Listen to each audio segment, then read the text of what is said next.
J'interviens pour M. Daoud Rawat en matière de procédure judiciaire en diffamation.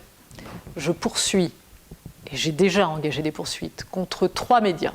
Contre Challenge à Paris, qui a publié courant du mois d'avril un article extrêmement diffamatoire, contre le site internet l'express.mu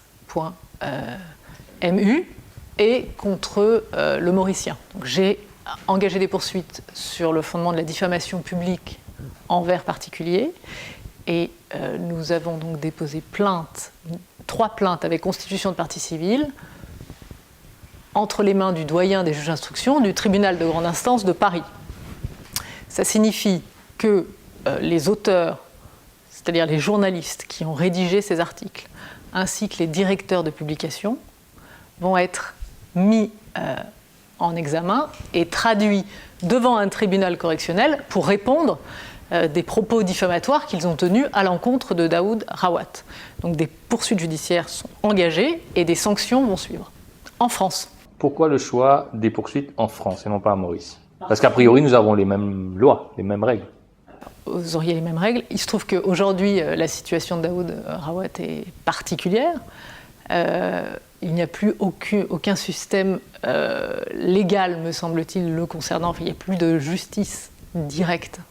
Il est au contraire exposé à une situation d'injustice absolue, alors qu'en France, le droit, me semble-t-il, est respecté. Donc nous avons fait le choix de poursuivre ici en France, sachant qu'il est tout à fait possible de poursuivre, étant donné que l'écrit est également publié en France. Donc M. Daoud Rawat, qui est également français, a toute la légitimité pour poursuivre des écrits publiés ici sur le territoire national. Pourquoi est-ce que vous pensez que M. Daoud Rawat n'est pas un justiciable comme un autre à Maurice?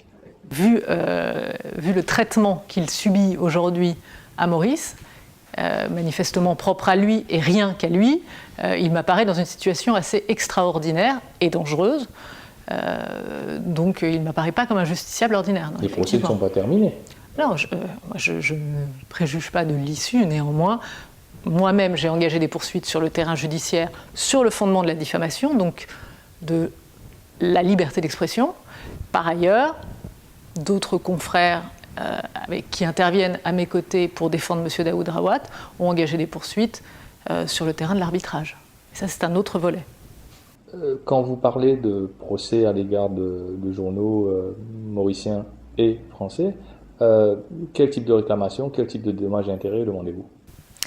Alors, nous demandons effectivement des dommages et intérêts, mais ce qui nous importe, c'est que ces écrits cessent, que les journalistes comprennent qu'il y a une réelle atteinte à l'honneur et à la considération de M. Daoud Rawat et que ces agissements